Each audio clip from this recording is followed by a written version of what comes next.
The summer I turned 12, my grandmother Della set a battered Prince Albert tobacco tin and a whittled pencil stub in front of me at this same kitchen table, slid them across the wood, and told me the only inheritance worth leaving fits in a tin. It was 1968.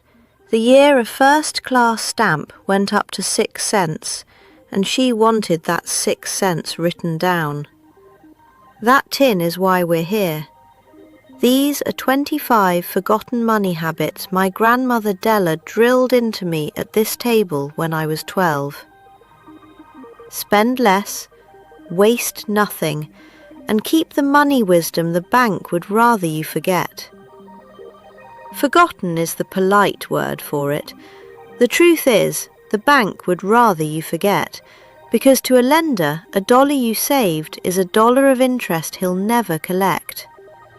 What they call lost interest, Della called keeping your own money. Stay for number 19, the grocery aisle rule. Number 22, the little thief behind the wall socket. Number 1, the line she penciled inside the cabinet door. The villain of this whole list has a name. It is the money business, the lender and the credit card that profit off everyone who never learned to keep their own books. If that's a distrust you already carry, subscribe and pull your chair up to the table, because Della is about to hand you the whole tin. Number 25. Keep a penny-by-penny account book. That tin on the table was never for tobacco. Della had emptied it out years before, and it held the pencil stub and a little paper book. And my first chore every evening was to write down every cent that left my hands that day. The 6-cent stamp, the penny candy, the nickel I lost through a hole in my coat pocket. On Sunday, we added the column and set it against what had come in.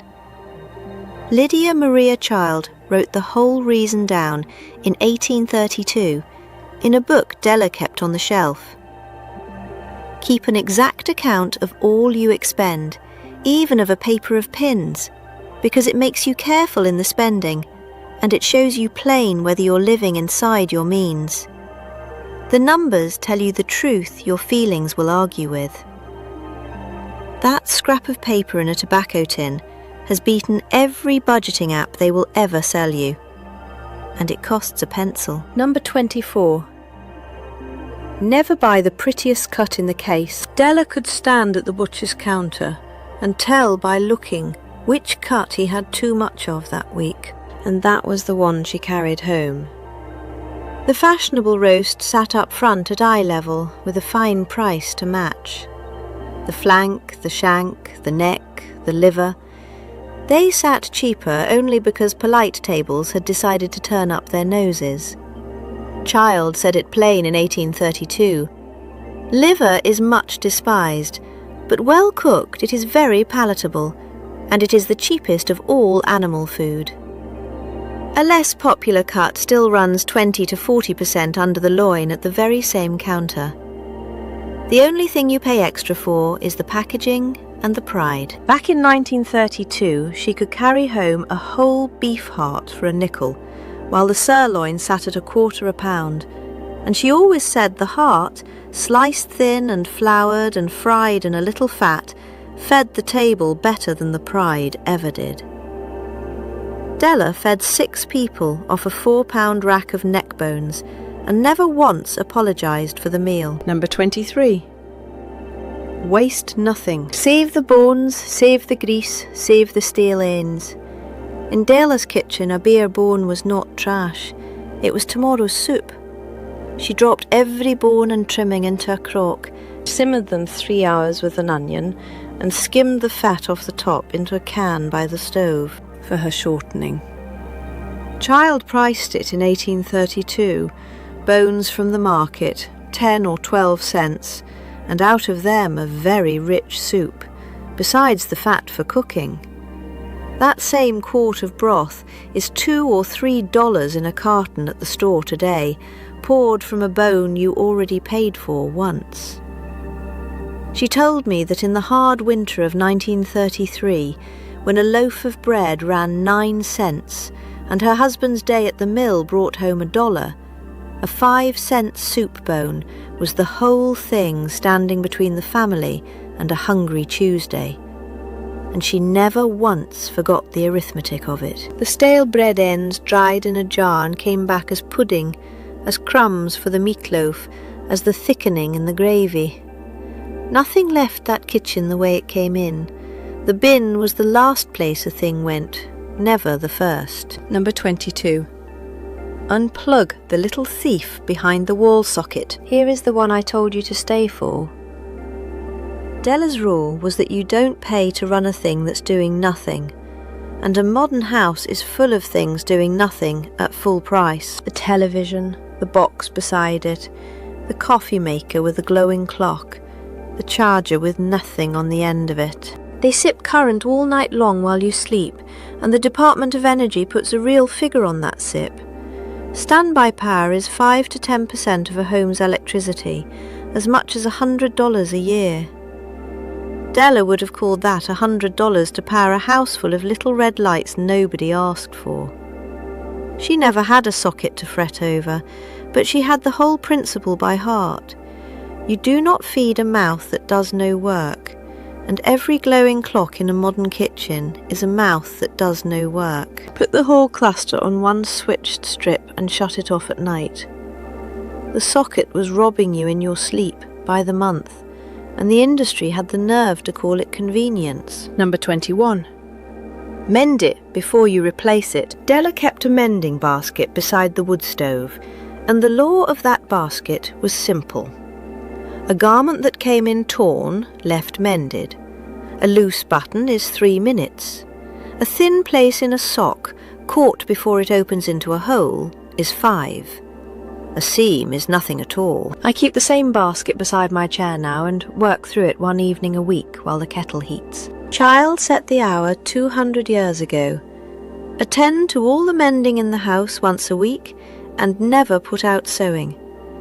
A stitch in time saves 9, and she meant 9 of your own dollars.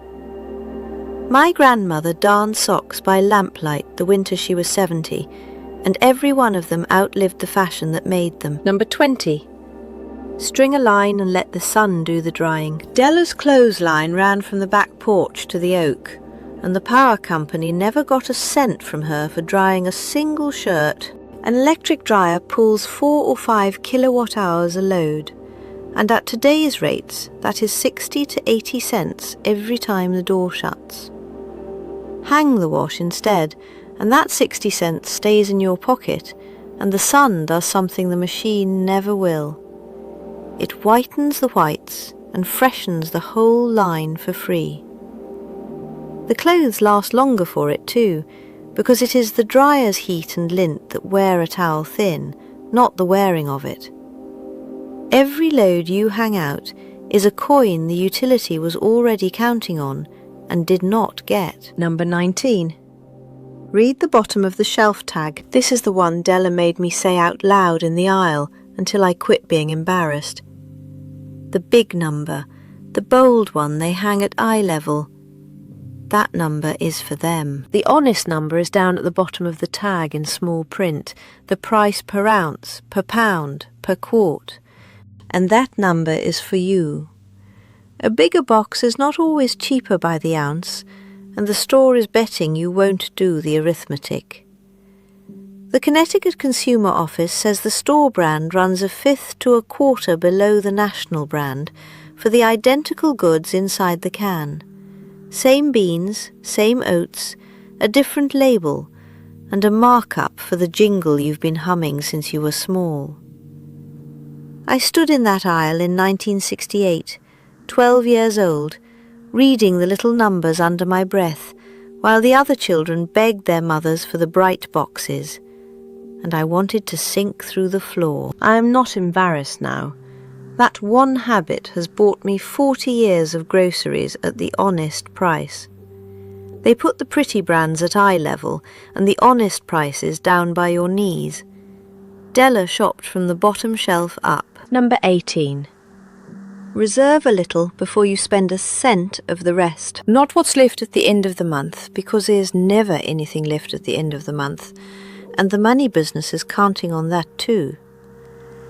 Della started what she called the trouble jar the week she and her husband moved onto this farm, before they had hung a curtain, and into it went something every single week, even a few coins, before $1 went anywhere else.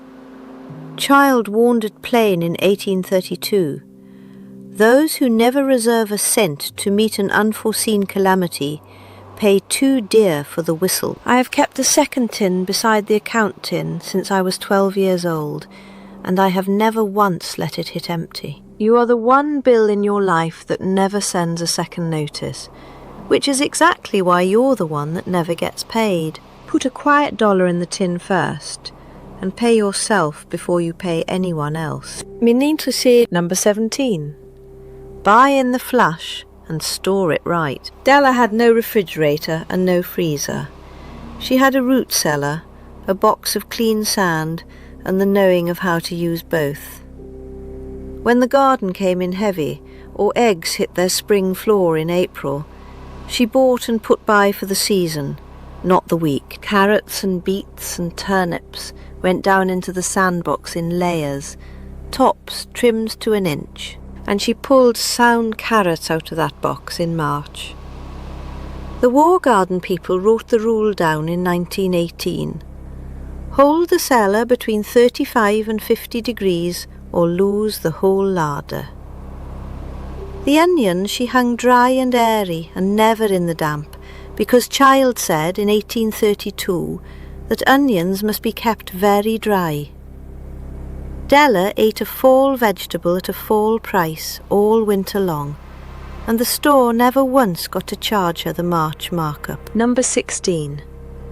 Never carry a debt you can't clear when the bill comes due. This is where the money business earns its living, so hear it plain. A charge you pay off in full the day the statement lands costs you nothing at all. A balance you carry, even a small one, even one you let slip by accident, is the most loyal customer that company has ever had, because you have agreed to pay them rent on money that was never yours. Della had one word for interest. She called it rent on money you didn't have, and she refused to pay a nickel of it. They do not want you broke. Broke people stop paying. They want you exactly here, a little behind, forever, handing over a slice of every $1 for the privilege of running late. That is the whole business. In Della's day, the man who lent money at that kind of rate was run out of a decent town on a rail. Now he has a glass tower downtown and a friendly name and an app, but the arithmetic underneath the friendly name has not softened by a single cent. The bill is the test. If you can't clear it, you couldn't afford it, and they were counting on you not to feel the difference. Number 15. Stop buying what you can make. Every time you buy a thing ready-made, you're paying somebody else for the labour of making it, and that labour is often the whole price. Della baked her own bread and never once had a bread bill. William Cobbett ran the arithmetic in 1822, and it has not changed. A clear 4 shillings saved on every baking after you've paid for the flour and the heat of the oven. And remember that can of grease she skimmed back in number 23? That was her shortening, free, already bought and paid for. She kept a vinegar barrel going on the back shelf that fed itself on cider dregs, and never bought a bottle in 40 years. The lemon syrup the store sold for 50 cents, she made for a dime. The convenience shelf is not really selling you food. It is selling you back the labour you are perfectly able to do yourself, with Cobbett's 4 shillings added on top. Number 14. Before you reach for the meat, price the eggs. Della kept no loyalty to the meat case. Some suppers were scrambled eggs, and she never called that going without. She called it good sense. The government even wrote the rule out for you. The USDA's 1971 bulletin says eggs are the better protein buy when 8 large eggs cost less than a pound of meat with some bone and fat in it, like a rump roast. So you stand there and do the small sum, eggs or beef, whichever is cheaper this Tuesday, and you build the supper around the answer. A pot of navy beans with a ham bone runs a fraction of a meat supper and feeds the same 6 people just as full.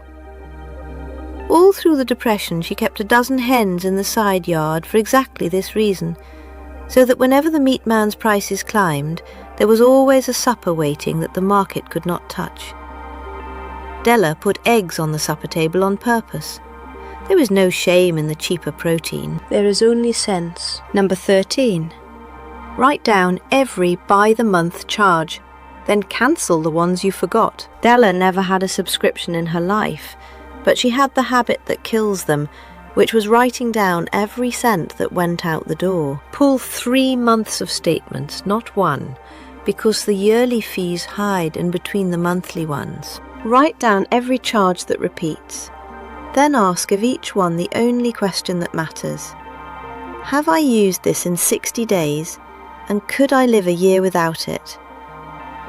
Cancel what you cannot defend, and look for the 2 music apps and the 2 cloud plans doing the same job twice.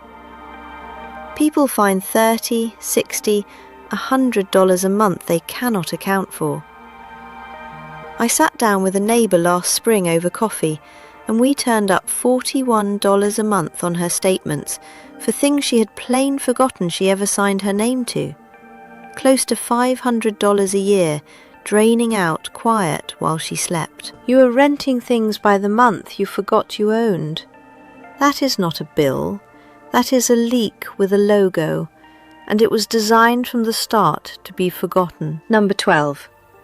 Keep a 30-day want list. When you want a thing that isn't bread or rent, you don't buy it. You write it on a list with a date beside it, and you wait 30 days, and only then do you decide. The whole advertising business exists to close the gap between the wanting and the buying, to get your hand on the thing while the urge is still hot, because they know a secret Della knew first. I have talked myself out of more things at this kitchen table than I ever once talked myself into. Most of what we only want until Thursday.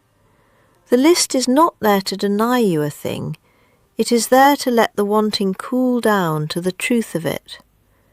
Half of what you write on that list you will cross off yourself inside a week and wonder what the hurry ever was. Number 11.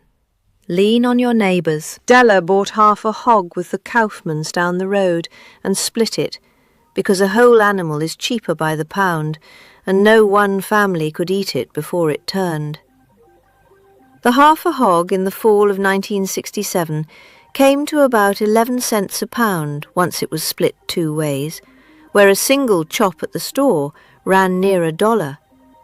Flour, feed, a bushel of apples, all of it cheaper, bought big and divided at the tailgate. And what you couldn't buy cheap, you traded for. She mended the Kaufmann girls' school dresses, and Mr. Kaufmann kept her mantel clock running, and no money changed hands or ever needed to. I still split a bulk order with the folks down my road and put my share down in the freezer in the basement. Well, the store never sold anybody a neighbour. That is the one thing on this whole list you cannot buy at any price, and it was always the cheapest thing of all. Number 10. Turn the heat back and stop the drafts. Della dressed the house the way she dressed herself. Cooler at night, warm only when company came, and never warm for empty rooms.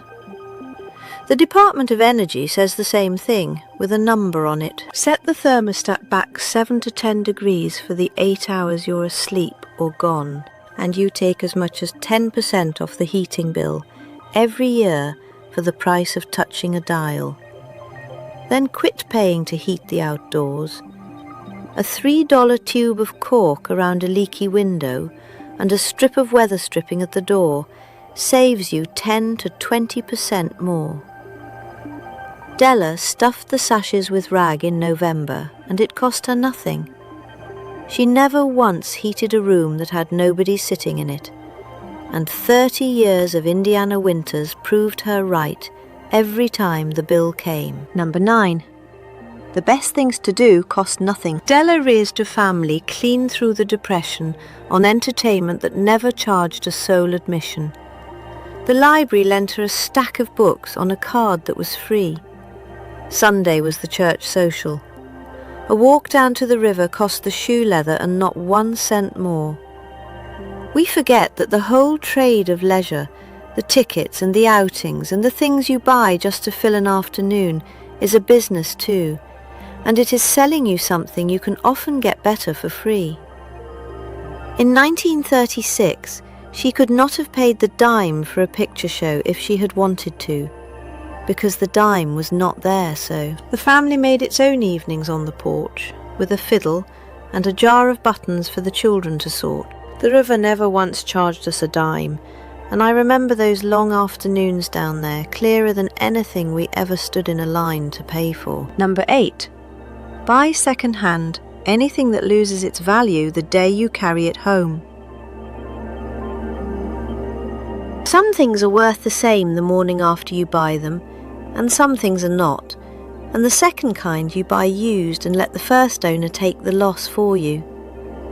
A good solid table, a set of tools, a child's winter coat that was outgrown after 11 wearings. Della bought and traded at every farm sale in the county, and she never paid new price for a thing that some neighbour's grandmother had already broken in.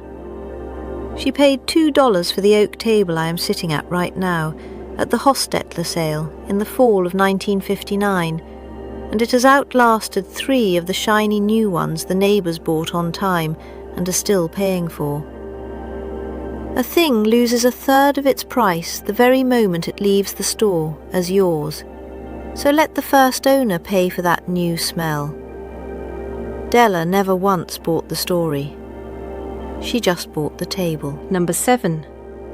Waste no cloth. When a bedsheet wore thin down the middle where the bodies lie, Della did not go buy a new one. She cut the sheet up the centre, turned the strong outer edges in, and seamed them together down the middle, and that sheet gave her another 3 to 5 years. The old encyclopedia had the trick in print before she was born. Worn-out shirts gave up their good buttons to the tin above her work table. And when a wool coat was finally past all saving, past mending and past cutting down for a child, she cut it into strips and braided it into a rug for the door. Child put the whole philosophy into 4 words back in 1832. Nothing is wasted. Della lived every day as though she had written them herself. Number 6. Lay it by instead of buying it on time. When Della wanted a thing she couldn't pay for yet, she did not finance it, she saved for it. And here is the difference the whole lending trade hopes you never sit down and work out. Save up, and the thing costs exactly what it costs. Buy it on time and you pay for it twice. Once for the thing and once for the waiting. And that second payment goes straight into the pocket of the man who lent you your own patience. The old layaway counter held the thing for you while you saved. The credit card hands you the thing and keeps its hold on you. Saving up only feels slower.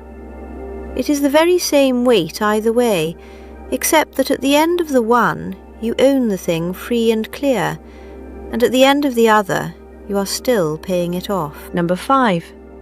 Call and ask for a lower rate. This is the modern woman's version of Della standing her ground at the market, and it works for one reason. The company is betting you will never pick up the phone. Look at what a brand new customer pays for the same service.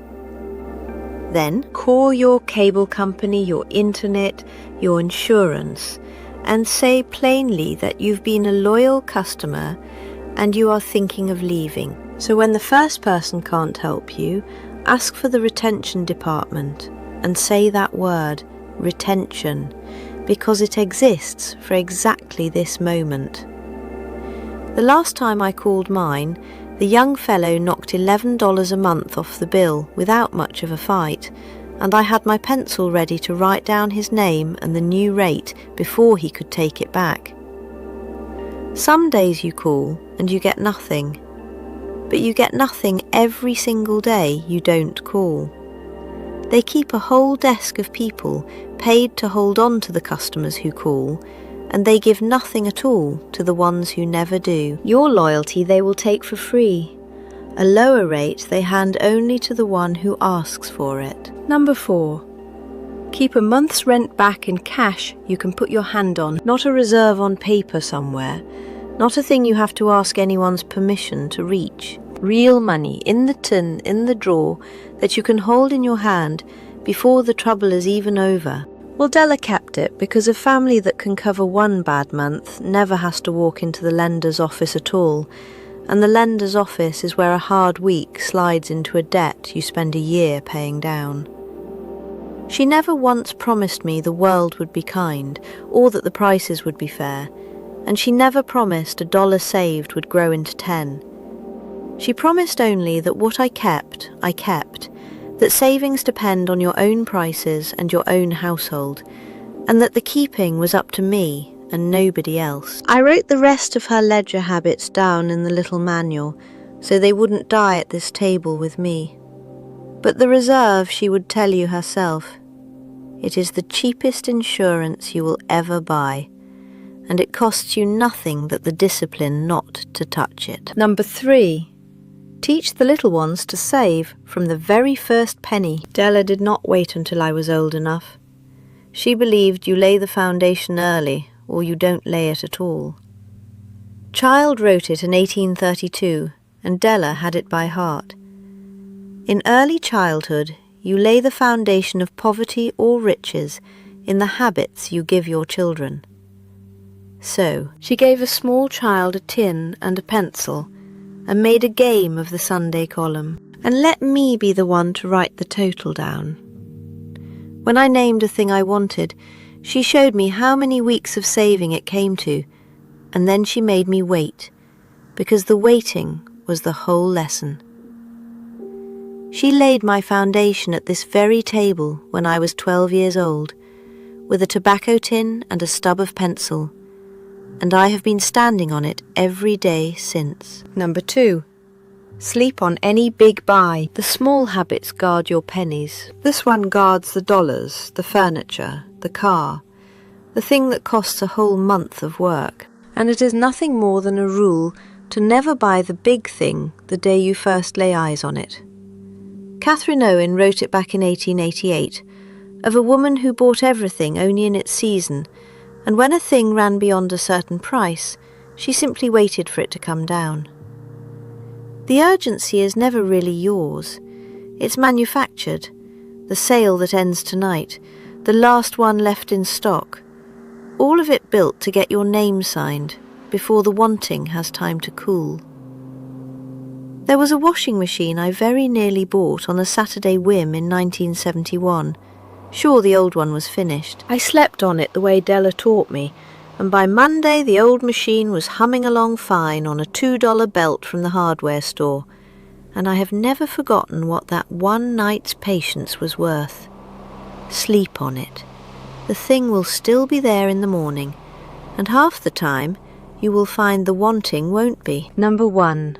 Spend less than you earn. Here is the line she wrote in pencil on the inside of the cabinet door, up over the flour tin, and where she would see it every single day of her life. Spend less than you earn. That was all it said. Della came up in the 1930s knowing that no clever trick and no system on this earth can make an income you outspend come out right, and that no amount of income is ever enough for a person who never learned this one plain line. Child wrote it in 1832 in the barest words she had.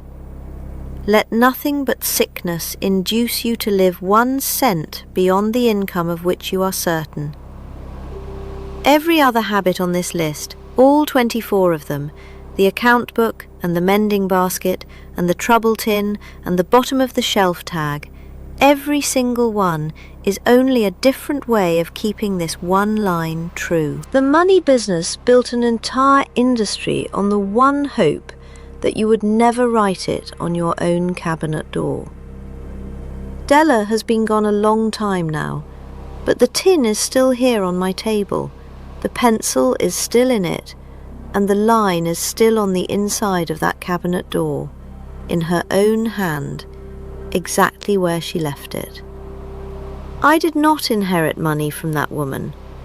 I inherited a tobacco tin, a pencil stub, and the knowing that what you keep is yours and that nobody gets to rent it back to you. Quiet money in a tin and one line on a cabinet door.